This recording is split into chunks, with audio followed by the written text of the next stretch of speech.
Retro Hangover is supported via Patreon by listeners like you.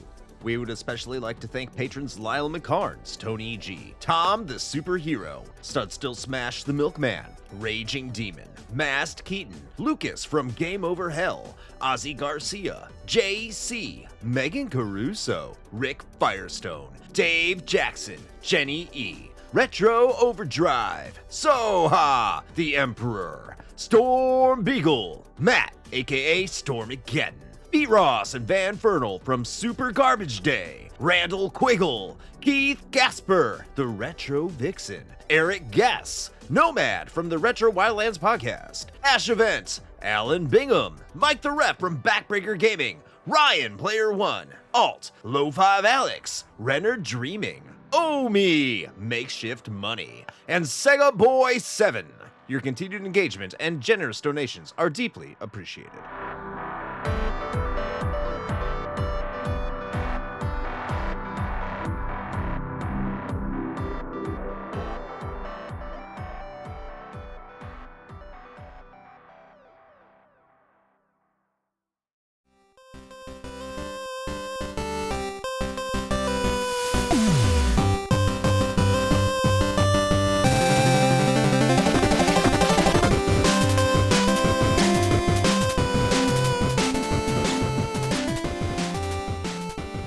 Welcome to The Flight, a consumable curation of champions and catastrophes that is considerate of your chronometer.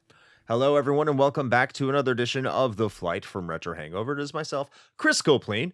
I am joined, as always, by Shane, the Dick Dragon Cell Tear. And in a flight first, we have a special guest. He has been on many of our shows before. You may recognize him from Lunar and the King of Games tournaments, well, kind of just working designs series as a whole for our show. But it's always a good time to be back here with the master of the Dragon Wang himself, Coury from My Life in Gaming. Coury, how is it going today? How are you doing, my friend? Thanks for changing the rules to allow me to be on here. I'm doing good. How about yourself? Going great. We'll see how this goes. It's normally supposed to go shorter. Yeah, so that's okay. A shorter episode. So we'll see how it goes. Remember with when these 3 flights people. used to be 17 minutes, Chris? Do you remember that? Because Pepperidge yes. Farms remembers. I don't give a shit about Pepperidge Farms. Fuck Pepperidge Farms. We're doing it. I've always wanted to do these though because I think they're fun thought experiments, and it's just fun to have a little subject to focus on. You know? Yeah. Yeah. Sure. Yeah. Thanks for having me. Absolutely. Oh, absolutely. I mean, it's definitely not that it was like a just really low effort way for us to get more content out. Mm-hmm. It has to be. Here's a little background on this because I don't think we've ever said it before. I think it came down to we want to do the show weekly, but we realized like doing a full 2-hour show was unsustainable and untenable. Mm-hmm.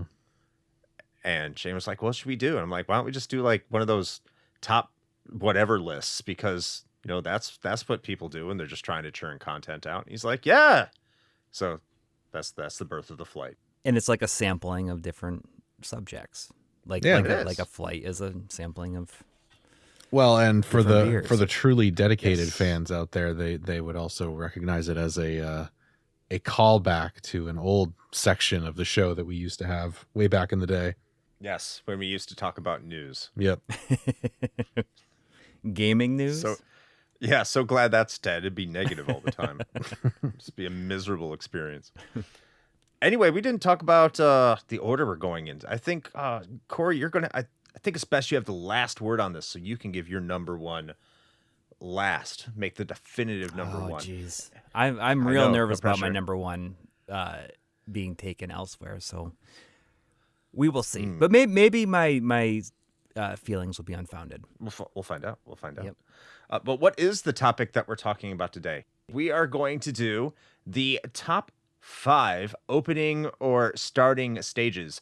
And this was recommended by Keith Gasper from the Main Quest podcast. Thank you, Keith.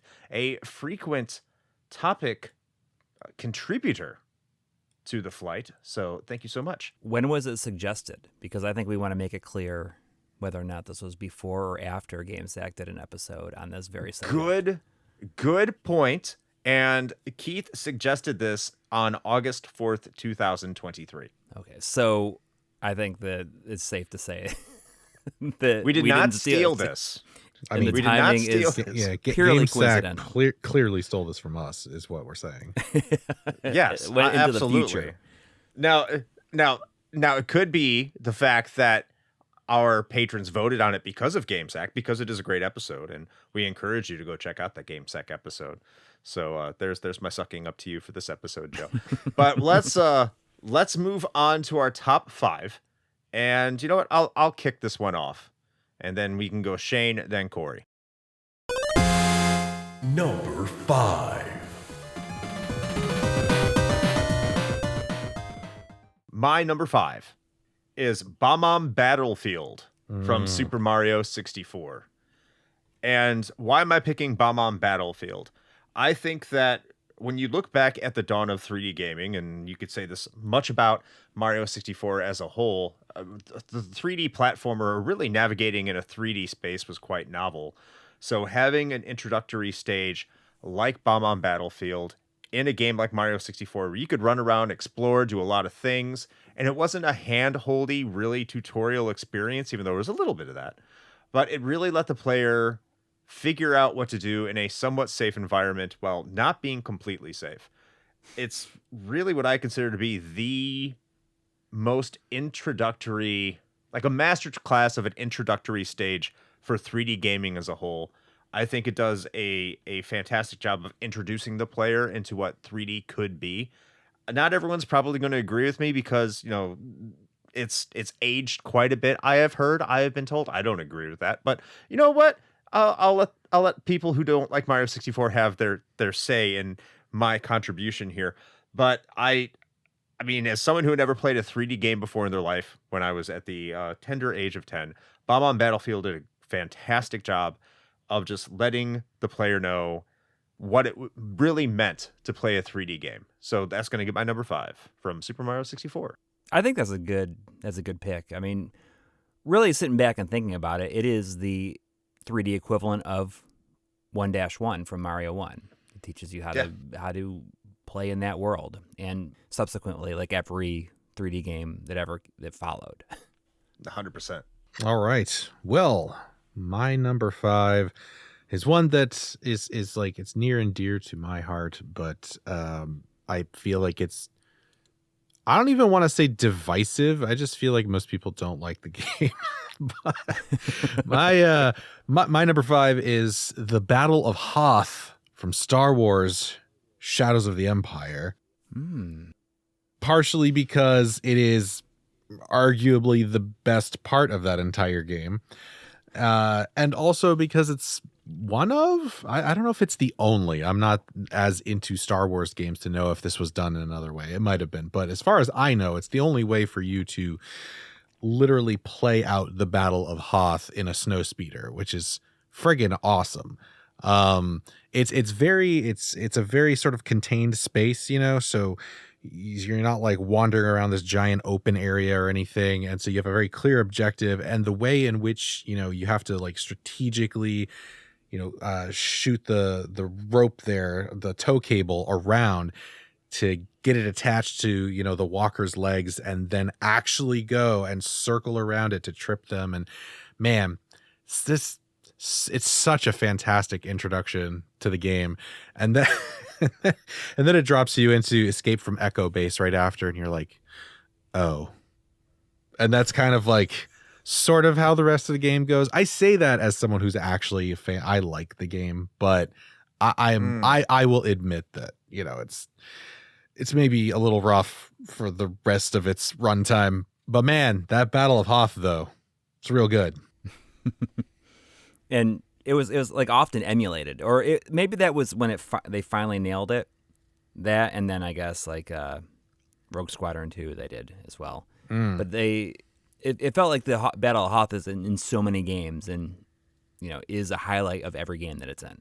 It's good times. By the way, that's my number 4, everybody. So when it comes to my turn for number 4, I'm just going to not say much because I'm saying it right now. Shane, you're 100% right. It is the best stage of that pretty terrible game, and it gives such an amount of hope that you're going to be having an extravagant experience before you come down to reality and crash harder than when you're trying to fight Boba Fett.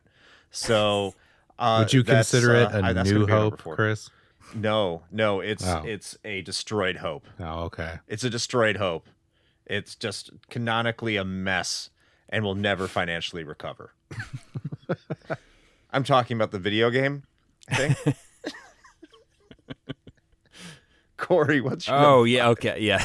It was my number 5. Sorry, I thought you were going to, pass it on. I don't know. All right. So now I'm wondering if there's not going to be a lot of overlap. So we will see. So my number 5 pick, I'm going to brave it and save the number 1 for number 1. My number 5 pick courageous. is Stage 1 in Ikaruga, the treasure vertically scrolling shooter that you switch back and forth between light and dark, and you attack enemies that are this white and black, and you can do more damage to the white enemies when you're black, and vice versa. And this first stage, the build-up and launch of your ship at the beginning of this still gives me chills because it's so big. It just feels so epic when you shoot out of that that satellite or whatever. And the way that it starts out in the clouds and then you go through the clouds and you're flying over a forest. It just, it teaches you how to play, but I think at this point, I had never really seen a fully 3D shooter that looked this good, because in my mind, you look at something like, or think of something like R-Type Delta or G Darius, where they use polygons, and it kind of doesn't nothing feels really solid like it did with 2D shooters or 2D sprite-based shooters. But with Ikaruga, I really felt like, holy cow, this feels like the best of both worlds. And that first stage, just goes a lot of places, teaches you how to play, and and ends with a gigantic slow motion explosion. But what more can you ask for, really? You know what makes that stage amazing? Really puts the cherry on top for that selection is the musical score that backs up when you first start that level. Mm-hmm. And how there's the music synchronizes. It's very cinematic with how it aligns for your ship getting right into the stage and presenting it right in. As soon as you said that, I got chills. I'm like, yeah. Oh. And the way that the music also kind of opens up a bit when you go through the clouds and you fly over the forest, the way that everything times up with that music. And this is a game that's only 5 stages. Every single stage in this game is good. But that first one, in my opinion, is iconic in the genre of shooters. It also hates you. Maybe. Number 4. All right, since Shane stole my number 4, I'm just going to fill some time here, I guess. I'm going to replace it with a new number 4. What? You don't get to add extras. Really... That's not how this works. I'm not adding. I'm replacing. So, and I'm going to replace the Battle of Hoth.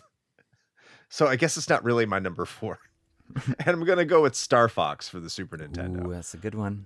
It's a good one. And again, it's all about the presentation that happens on the way into the level. Star Fox 64 could just as well easily be here, but I think the intro to Star Fox is far more important, especially for the Super Nintendo and 3D gaming and kind of the entire gaming culture of the time, to say we're in a new era. We are approaching a new era.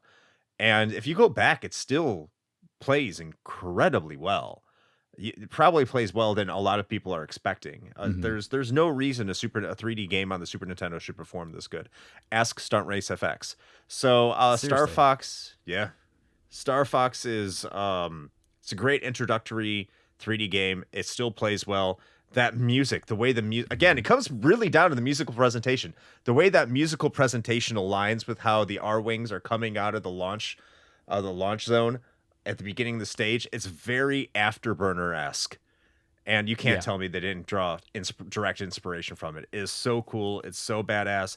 And it's a relatively easy stage that eases the player into flight controls if they haven't played it before. You might not like the reverse controls nowadays with, the up is down and down is up. But, that's how a plane flies, so deal with it. But Star Fox is now my new number 4. Shane? Man, I didn't know we could just start inserting things. Jeez. Apparently this flight is where we just throw out all the rules. All right, so let's see. What are rules? My number 4. All right. So technically, actually, you know what? I've got 6 on my list, and I'm still debating on which one I want to drop as we're recording this. So, you know what? We're gonna drop one, and I'm gonna go with. My number 4 is Contra 3, The Alien Wars. Mm-hmm. Good choice. God, that is such a solid first level. It's I don't want to use the word perfect, but I feel like it's real close. Like it shows you everything, like in broad strokes, everything that you're going to experience in the rest of the game in some fashion. You start out with very simple, just like, okay, there's a dude running at me with a gun. All right, cool, got that. Then there's like, oh, there's guys that are like prone shooting at me. I've got to deal with that. Oh, there's guys up on a tower. I got to deal with that verticality also. Okay, great. There's this giant wall thing that I've got to shoot weak points on. Okay, so now I understand weak points are a thing I got to watch out for. There's a fucking tank. Oh, I get to drive tanks. That's fantastic. Then you're like, oh, I got to jump up on this platform because a fucking bomber plane just flies into the screen and sets everything on fire. And then you're like, okay, now I got to do this like crawling thing. I got to latch onto stuff. I got to do the whole monkey bar thing. Okay, cool. Got that figured out. And then you get to the end and this big fucking absolute unit of a alien turtle zombie thing just bursts out of the wall and you are balls deep in a boss fight. And man, it is just like adrenaline from start to finish. Mm-hmm. And it's such a great showcase of just like I said, everything that you're going to experience in the following levels in that game. It's just chef's kiss. It's pretty perfect. That's the bomber flying over, and you got to pose always there with your 2 guns. Oh yeah. But I feel like that scene is like top 5 like iconic Super NES like images. Like, oh, totally. Oh yeah, for sure. For sure. It's unfortunate that they followed up with the Mode 7 top-down level. Just to remind you that it is not a perfect game. It's close, but they need to remind you. Well, they have to do that, every other level, because if they went from that to 3 to the hover bike level without those overhead levels, it would just, I think that people would die. They wouldn't be able to take like how consistently awesome it is every second. Okay. Oh, do you can go at it. No, go. Yeah, you got it. All right. So my number 4, it is almost entirely. I almost entirely chose it because of the sound, and that is, and this is kind of a weird one. And I play sometimes I just go and play this level, and then that's it. That is level 1 in Tetris Effect. If either of you guys ever played Tetris Effect? I played a little bit of it. I really want to play the entire thing because I've heard it's not so much a game but an experience. Yes, then that's really it. It's Tetris. It's Tetris. Everyone's played Tetris, but the way that this syncs in like with the music, when like the thumping bass, and then it slowly adds in layers to the music as you get as your score goes up, and it plays this song that is, I guess, in a way, kind of like synonymous with the game called I think it's called "Connected Yours Forever" by Hydelic, I believe. But the way that it just sounds, and it says, this is Tetris, but it's different, and you feel almost completely consumed by it. It's just absolutely beautiful, and I think that this level and like one other level in the game have songs that just like work so well. But this is certainly, starts the whole game out. The journey mode with a bang, and it's amazing. That seems like I need to go. It seems like something I need to go back and experience, because one of my favorite puzzle games of all time is Lumens or Lumines for the PSP, and that's another game that is. I love how we bring up how music connects these stages so much. It makes them so important. But Lumens is a game that's 100% driven by its musical presentation, and if Tetris Effect is very similar, I think that's. Oh yeah, I mean, I think that's something I really need to get into. Yeah. Oh really? They're enhanced. Tetsuya Mizuguchi, who made started with I think Space Channel 5, and slowly did a bunch of stuff. Did do Rez, and then Child of Eden, just like a lot of that. He did Luminous too? Yeah, I'm pretty sure did Luminous, and that's one game called Meteos, or something like that. Yeah, that was a good game for the DS. Yeah. Really just creating this body of work, working towards making something like Tetris Effect, and it just works so well in Tetris Effect. It's the culmination of everything that they had been doing. Oh, okay. Now I have to purchase it. What is it, synthesia or something like that? It's like audio that you can feel or I don't know, how they explained it. My heart thanks you for the recommendation. My brain and my wallet hate you. Because I'm going to have to get it physical. Damn it. Number 3. All right, my number 3. I hope there isn't any overlap here, because it is a very famous one. I actually wrestled with quite a few games in this series to be part of this list, and I had to settle with this one, which is probably the most famous one, and that is Sonic Adventure 2. Oh, yeah. That's the one that's the one I dropped from my list. I'm glad that you dropped it so I could talk about it. You didn't have to replace it like I did. I think Sonic Adventure 1 personally is a better game than Sonic Adventure 2. I think Sonic Adventure 2 has a lot more fluff and filler and everything. And Sonic Adventure 1 was one I wanted to put on here too. I didn't want 2 Sonic games, and I thought Sonic the Hedgehog for the Sega Genesis also had a fantastic opening stage. But I was like, let's only put 1 Sonic game. This isn't the best opening Sonic levels. So I settled with Sonic Adventure 2 because it has the best theme song. I think it is the most iconic opening stage in the Sonic the Hedgehog franchise. People who have never played the game know rolling around at the speed of sound. They know you're being chased by a truck. They know you're snowboarding down the streets of San Francisco for whatever reason. It really introduces all of the game's necessary mechanics, whether it's grinding on rails, how to, jump around on platforms, everything like that. I think it really does a better job of explaining what the gamers expected to do throughout Sonic Adventure 2 than Sonic Adventure 1's level does. I just, I'm a little bit biased, and I like being chased by a killer whale. What can I say? But this is probably the better. It is the better level overall. It's I think this is kind of peak 3D Sonic in many ways. This opening level. I haven't played a lot of 3D Sonic, so don't hate on me, but I don't think Sega really captured what made a 3D Sonic game special outside as much as this level does. This is an essence of peak perfect 3D Sonic. And unfortunately, you really can't do much beyond it, evidently. Yeah. But they did it here. And yeah, Sonic Adventure 2 is just its choice. That opening stage is something that will draw a bunch of people there until you have to go hunt for emeralds with Knuckles and Rouge. But before that, you have this level, you have this moment, and it's great and it's special. Definitely the peak of that entire game. It peaks right out of the gate. And it's iconic. It is probably the most iconic. Even I think it's more iconic at this point than the whale in Adventure 1. Yes. Oh, yeah. I agree. 100% agree. Yeah, for sure.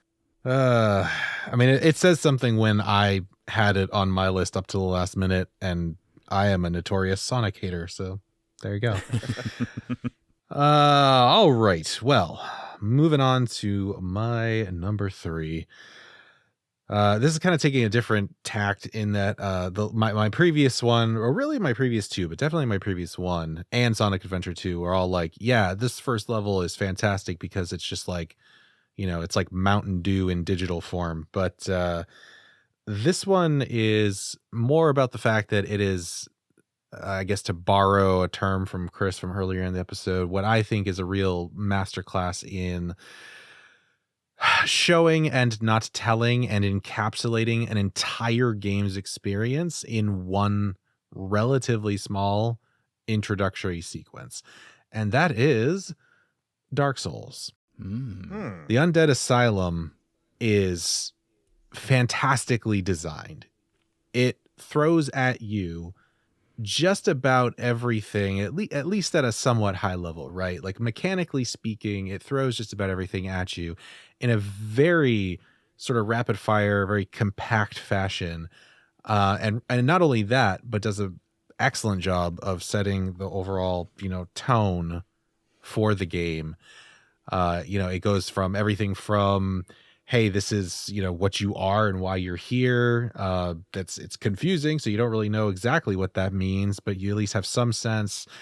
Also, that's a pretty cool staircase. Wouldn't it be terrible if a boulder came out of nowhere and fucked you up? So you learn real quick to be very cautious for the rest of the game. And then, of course, not only that, but not only do you get a boss battle right off the get, but you see him and you interact with him before you actually truly fight him. And that first time that you get in there, you don't know that's coming. And then this chonky motherfucker just comes out of nowhere and just Mario butt slams right down into the middle of this open space.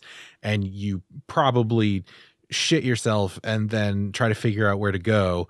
And from that, it's like the pacing is just it's beautiful too, because you get that and you're like, oh my god, my adrenaline's through the fucking roof. And then you manage to get through there, assuming you don't get murked right off the bat. And then that next spot right there is a hallway with one lone skeletal archer and a shield on the ground next to you. And that teaches you, hey, you're going to have to deal with ranged enemies. This is how to use a shield. This is how to approach one of these enemies in a safe fashion. And oh, by the way, he's going to be a dick and run away from you. It's just, man, it gives you everything. And then not only that, but the transition from the Undead Asylum to Undead Burg, where that big ass like crow / raven just comes out of nowhere, out of that cliff, and then just picks you up and hauls you off. Man, what a great intro sequence. It's so well crafted. I've never played it. I really, really should. All right, so my number 3 is level 1 in Road Avenger for the Sega CD. Ooh. And this is a animated FMV game where it just pops up the directions on the screen. You hold down the D-pad in either direction, or you use a boost or a brake button. And it's all on rails. It's based on an arcade game by Data East that was like a Laserdisc game. And this Sega CD version, I think, is better, mainly because the theme song that plays at the beginning of the game is so much better than what's in that arcade version. But this first level, it goes so many places. It's like a Mad Max style Road Warrior, but with without the post-apocalypse like setting. You're run off the road by some crazy people, like this gang of whatever, like car drivers, and you're on your wedding day, and your wife dies. So he's like all out to take these guys down. And this first level starts out, you're just driving along the highway, and you start messing with the gang. And so they all start coming after you, and you start picking them off one by one. But you start out driving like there's a sea on one side, and you're like there's a hill on the other side. And you're just like, at first you're like weaving in between like tanker trucks. But when it gets really crazy is you go around this one corner and suddenly you're in this seaside town. And this whole time you're just like ramming into other cars and, you know, just making them flip over and blow up. And you're in the seaside town, and before you know it, you're like driving on the docks. And then the dock like is connected to a hotel, and you like launch through like the lobby of a hotel. Yes. And then go all the way through and out the back of the hotel and onto the beach. And there's this like quick shot of this guy just like with the scare, like it like cuts away to this guy, like it like slowly zooms out to this guy with this like the scaredest look on his face. Like he cannot believe what's happening. And just barely gets out of the way. And, you know, you just like run these guys into big rocks. It's like, it's pure adrenaline. In a game that every level is good, this is easily the best, you know, and that's saying something when in a later level you jump between two cliffs like through a helicopter and then land back on your. But you could just go on YouTube and watch it if you want to, because it's an FMV game, but it's totally hilarious. And I remember having some friends that were skeptical of FMV games and showing them this. They were like, "Oh my God, I want to play this whole thing." It looks like a gateway drug for FMV games. Yeah. It's the best FMV game as far as I'm concerned. It's I've seen a lot of video on the internet. I've seen it talked about a lot, especially within your circle of YouTube creators. Yes. Yeah, right. Because Joe Yeah. from GameStack is a big fan of this. Like this Yes. is, you know, we talk about it a lot. We have talked about it a lot. It looks amazing in all the right cheesy ways. Mm-hmm. Like it's not gonna ever. It's one of those. It looks like a 7 out of 10 game you want all your friends to play. Yes. It's And like once you experience it, it's okay. You can either not ever play it again and be totally Yes. satisfied, but I don't know. I'll always play that first level. If I have the game in there in the system for whatever reason, or I need to capture footage from a Sega CD game, it's like, I'll just grab some Road Avenger. Oh yeah, I need to get that. Hopefully, I'm sure it's affordable. Depends. It's sure a it's cardboard not. box game, so Oh no! yeah. Oh, So okay. if you get it without the box, you're probably okay. But at that point, you may as well just burn the CD. At that point, Burn it on disc and just play it that way. Yeah, on I CDR. can't play it emulated and have that input lag and especially for an FMV game. But yeah, great pick. Number 2. All right, my number 2 is something that I think a lot of people already kind of expect to be on someone's list here. This goes back to the Ego Raptor days for people who've been watching YouTube for a very long time. Oof. This one I think is not my Ego Raptor. I was not Ego Raptor, but like a content creator called Ego Raptor or what? I know Aaron you don't like Hansen. that. Yeah. Aaron Game Hansen, Grumps guy. Yes, Game That's Grumps right. guy. There it is.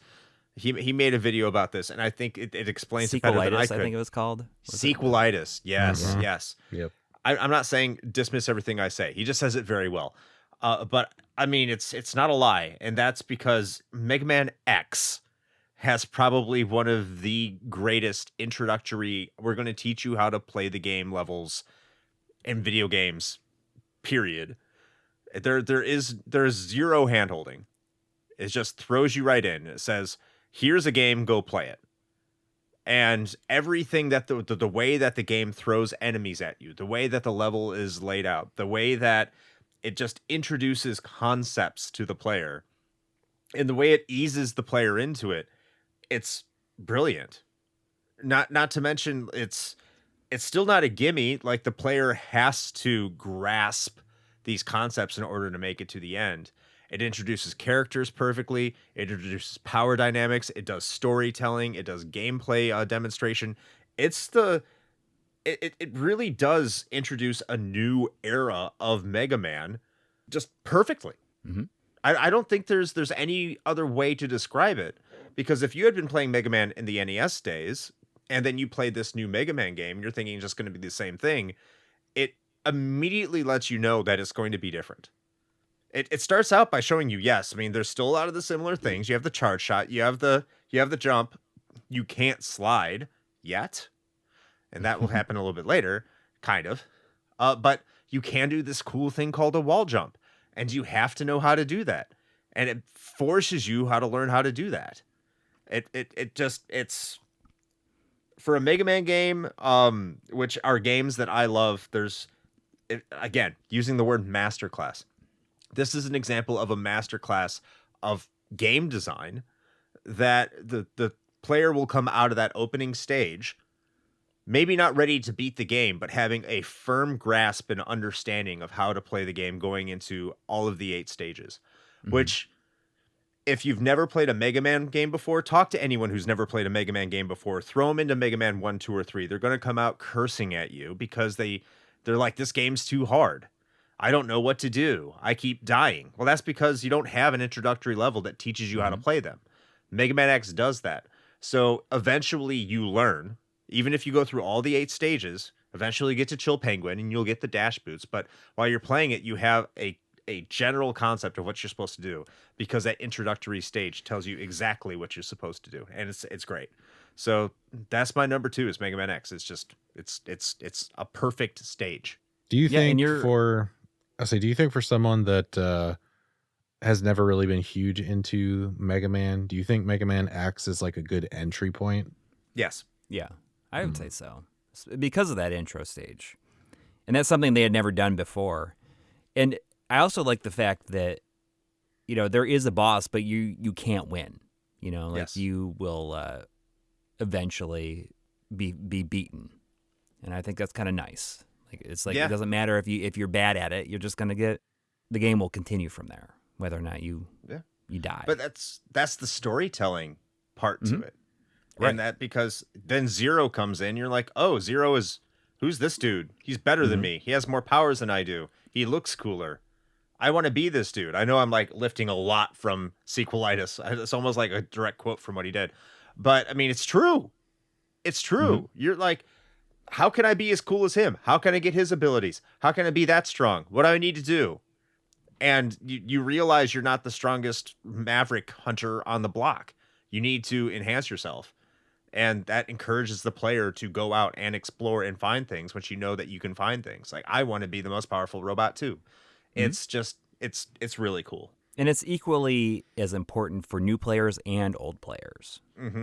Like it shows you that the status quo has changed. Like Mega Man is not like the only robot fighting for good. Like, is out there, like in the trenches fighting for good, I guess. Saint Joe Granddad is Mega Man. Yeah, and he's actually is in the scheme of things, compared to other people, is like fairly weak at the start. Yeah, it So explains. you see that you see him grow throughout the game then to becoming who he's meant to be. I like the kind of raspy voice for effect. All right, well, moving right along to my number 2. I think this one's more, I mean, there are some mechanics involved, but I think I chose this one more for just the storytelling aspects. Particularly at the time, this was relatively unheard of. I'm going to go with Half-Life, the OG. The introduction to Half-Life is so well done. Up until this point, generally speaking, FPSs were simply just, here is a very thin reason to go shoot about 1 billion things. Okay, go do that. Which is fine, for the record. I don't have an issue with that. I am a boomer shooter aficionado, if for nothing else. But Half-Life came along and was like, yeah, but like, what if we put a lot of cinematic like storytelling into an FPS experience? And I was like, okay. All right. To use the parlance of the young ones, let them cook. And so they did. And that intro tram sequence, right? It makes you, it puts you in quite literally into the shoes of Gordon Freeman. You are nobody special. You are a scientist working at this facility. You are on a tram early in the morning to start your shift with all the other guys.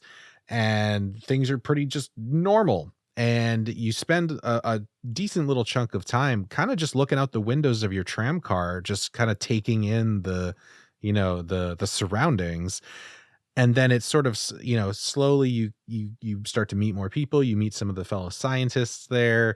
You start to get a sense of like who you are in the grand scheme of things in this particular facility. And then, you actually go in and start conducting the experiment, just doing your day-to-day job, and things go absolutely haywire. But man, that whole introductory sequence is just, it's so well done, that it just perfectly sets everything up for the rest of the experience. So, and like I said, particularly at that time, this was relatively unheard of. So it was, at the risk of sounding a little cliche, it was kind of mind-blowing at the time. Yeah, and the intro for 2 is almost kind of similar. Mm-hmm. Yeah, and I like the way that it's like echoed in that one. It's been too long since I played that intro sequence in Half-Life 1. Never played it, unfortunately. Don't worry, we'll fix that. No. All right. Don't make promises, Shane. It's all about being the right person in the wrong place. Is that what they always say about Gordon Freeman? Yes. The right person in the wrong place. Something like that. All right. So for number 2, I picked episode 1, City in the Storm from Panzer Dragoon Orta. Yes. Which is the Xbox, original Xbox version, or, I guess 4th entry in the series, returning to the shooter roots of 1 and 2, and then, none of the RPG stuff from Saga. So when this came out, I feel like this is the best graphics I'd ever seen. You're flying through this canyon, there's all these ships coming after you, and there's it's just like pouring rain. Everything is collapsing around you. And it just really sets up the mood, and it's so different than any other game in the series. The first one famously started with, like flying over a destroyed city, like in the daytime, with this like soaring soundtrack. But in this one, it's been a long time since that happened, and you got this pouring rain. It's almost kind of dreary, but there's just so much stuff going on and so much destruction around you. Like you can blow up like structures, like not even just like enemies, but you can destroy parts of the environment too. And then it like takes a little detour like through a tunnel and it goes real fast. You can weaving through like tight crevices in there, and then you come out the other side and have to fight against like a gigantic airship. I'm a big fan of airships in video games in general. 100%. Yeah. So getting to take down like this giant airship, and not just from one angle, you fly along like the side of it and like destroy it piece by piece. And, there's the first boss in the original game, in the first game, is similar, but it's just like this tiny little like boat being carried by like a blimp type thing. And now this is like, oh, this is so much bigger and more intense than that first one. I mean, and this is it's just a great intro to the game. I love it. I love the whole game. Panzer Dragoon Orta is absolutely 100% my favorite Xbox game. I would agree with that statement, by the way. It's also my favorite Xbox game. Mm-hmm. My Xbox game list is probably a lot shorter than yours, granted. But well, probably not.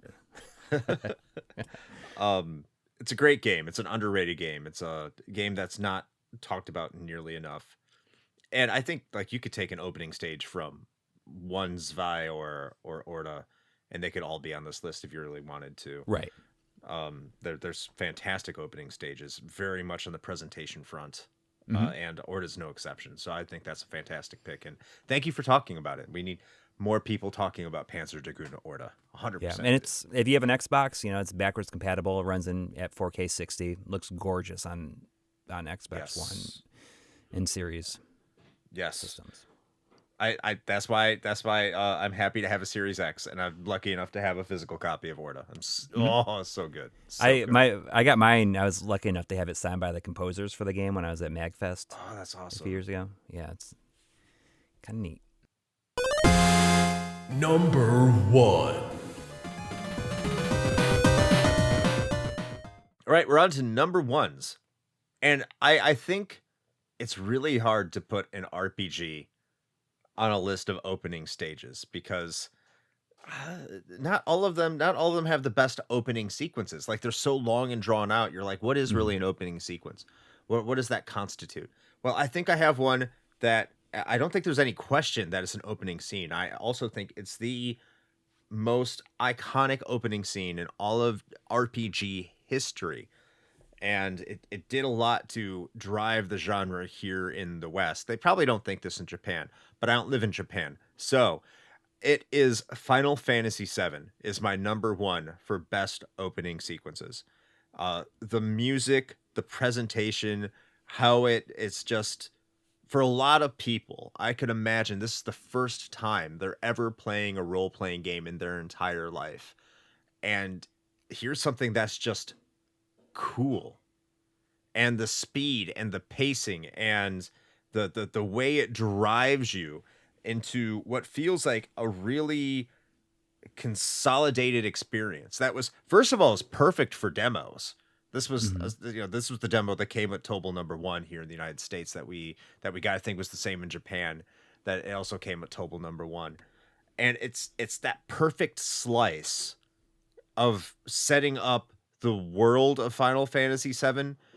Your protagonist, Avalanche, Barrett, just really introduces you into the world very well, explosively, engages the player, makes them invested. There are stakes immediately off the bat. Even though those stakes don't directly relate to the bigger stakes later on, doesn't really matter. That's how an RPG works after all. But it does draw that player in and wants them to know what more is going on here. Why are you doing this? Why are you blowing up a power reactor? And the style is there. And it really, once again, I mean, my list, I think has been, there's kind of a theme, is there's a shift in the way that you think about other installments in other games in a series and other games in a franchise and what the future can be and how well it's introducing someone who's engaging with that to that concept. And Final Fantasy VII does that in spades. And this is coming from someone who doesn't even put Final Fantasy VII on top of the series. And I don't think there's certainly not another Final Fantasy game that does an intro better than Final Fantasy VII. I don't think there's anything close. I think the closest one is Final Fantasy X. 6, I think comes close. 6 has the beautiful cinematic entry. Yeah. But it's kind of slow once you get into the cave. It's not as bombastic as 7. Because I thought about 6. But the way 7 keeps driving you towards a goal and out, I think it's special. 10 kind of comes close, but Tidus is a little bitch, so I don't think that it matches up quite well. And he's a bitch the entire scene too, and Orange just like shut the fuck up and slaps him around a little bit, you know. But 12's is kind of cool too, but like nothing compares to 7's. 7's is just glorious. So that's my number one. The number one opening stage for me is Final Fantasy VII. Alrighty. Well, my top of the pile, my number one, is the introduction to Rapture in BioShock. All right, good pick. So, I mean, yeah, this is kind of along the same vein as something like Half-Life, and let's just assume there's some inspiration that's going on there. But a plane crashes into the middle of the ocean. You swim for your life to a lighthouse. You take this thing that you learn is called a bathysphere down into the depths of the ocean. And as you're doing this and you see Rapture suddenly coming into view, you see the lights down in the murky darkness and everything, and or at least what's left of it, and everything from right off the get is just very ominous. I mean, the idea of like this entire city being underwater just Something feels off about that in the first place. And then you fight this crazy person who you don't know is a splicer, but it's a splicer. You'll find that out later. And you're like, what the hell's going on? And then this dude contacts you over a radio and asks you if you'd kindly do some things. And you're like, yeah, all right, sure. I guess I can do that. And that is kind of where things just kick right off. And you start exploring what is left of Andrew Ryan's Rapture. And it is a fantastic introduction to this game. And Chris, I know we've talked about this before, but have you played BioShock? About half of it. Half of it. Okay. Your answer that gives me what I thought about your feelings on the game, I think. But but I can be very brief on my feelings from when I played it. It's been a very long time since I played it, listeners, by the way. I went into it thinking it was going to be a boomer shooter and then realized eventually it was more of a survival horror. And I was like, oh, I don't think I've been playing this right, and put it down. That's fair. Yeah. I mean, given that it's in the same vein as, like, you know, being a spiritual successor to System Shock and all, we all know how you felt about that. Oh, I liked BioShock way more than System Shock for the record. I thought it was a lot better. So I guess I should not have been nervous about this being picked, and I'm not even sure. I will be curious if either of you have played this. So when I was going through like my list of games and thinking about like, oh, does this have something memorable? As soon as I scrolled into the ends in my game list, I was like, oh, okay, this is something that is new, but it sticks out to me like so much. And right before we recorded this, I was like, I'm gonna replay it because it's just that good. And that is the opening section of Nier Automata or Automata. Have either of you guys played Nier Automata? Yes. So this is like an insane vertical slice of just about everything you're going to be doing in the game. And the way that it changes genres like so rapidly throughout is insane. Along with like story playing out like in real time. So it opens up with like a little bit of voiceover from the semi-main character talking about meeting God and if they ever met God, about how they would kill them. And it starts out as a vertically scrolling shooter. I guarantee you that anybody going into this knows nothing about this game except for like, oh, it's a character action like Devil May Cry style game, is like thrown off guard immediately because this is a shooter at first, and then it switches to a twin stick shooter. And then you fly your mech that you're in into this build, into like a factory, and 2B like flips out of it, and then it becomes like the character action game that it is.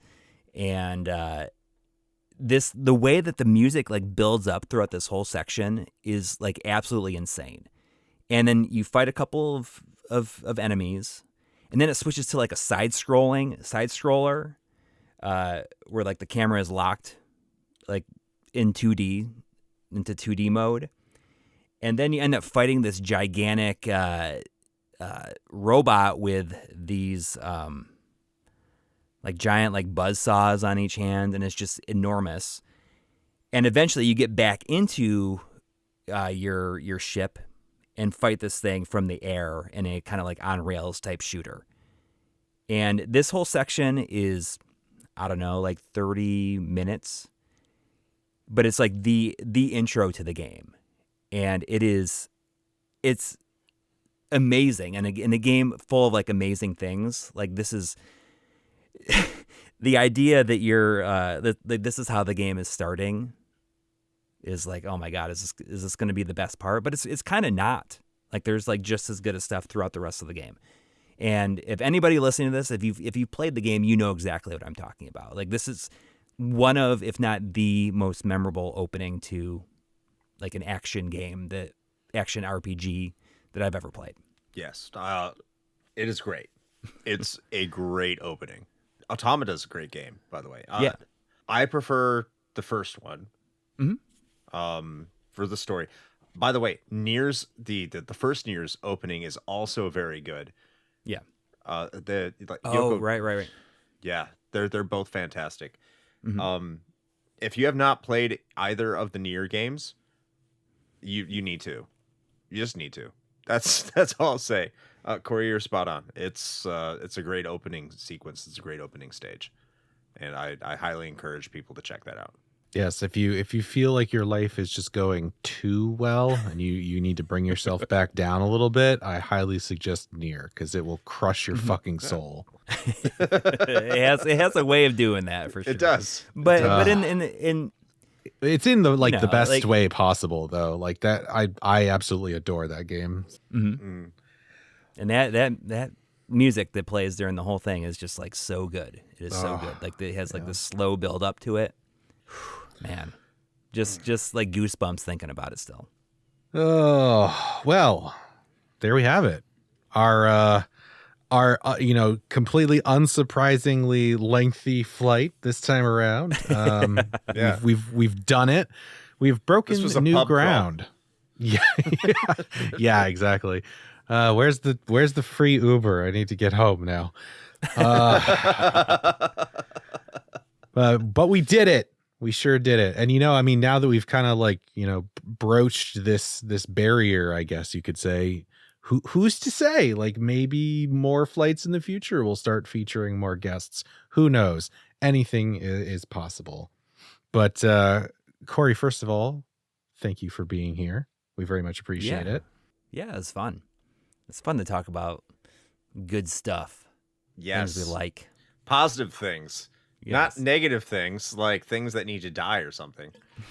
Yeah, I don't know why anybody would want to hear about that, especially with how things are these days. But, stranger things have happened, I guess. But at any rate, Coury, I'm sure most people probably are well aware of, what you got going on. But in case they don't, if they're just completely ill-informed or they've just been purposefully avoiding things for this long, where can they find you out on the internet? What is it that you do? Well, in the interest of time, I'll just say people can check out My Life in Gaming on YouTube. And that's it. I love really it. right now. The dude is a fan of brevity. I like that. All right. We are not. Well, yeah, no, as much as we like to think we are. And in the spirit of maybe sort of pseudo brevity, as far as we're concerned, we hope you enjoyed this flight list. If you would like to contribute to these directly, you can become a patron. And depending on that tier level, you will either be able to vote on these topics or you could suggest some yourselves or what have you. Just go nuts. I don't know, whatever, man. Do all the things. You don't have to do that. You don't need to pay us money. We don't care. You can just jump into our public Discord and just hang out because we also like that too. We got a really great community there, so we highly suggest that. And this, plus all of our other stuff, whether that happens to be our merch store, our socials, what have you, is all in one convenient place. So please head on over to our link tree. That is linktr.ee/retro hangover. And that is where you will find all of the goodies. Now, Chris, anything that you want to plug in here at the last moment before we wrap this up? I was going to say sub 1 hour, but I don't know that we're going to make it. I don't know either. So I'll also be in the interest of brevity also and say, come watch our streams at 9 p.m. Eastern time on Sunday, or don't. I don't care. It doesn't matter. None of this matters. But Sunday, 9 p.m. streams, or go fuck yourself. I don't know. See you there. All right, great. Thanks, Carl. All right. And with all of that now having been said, until the next flight. Play with your I'm going to open up and start on it joysticks.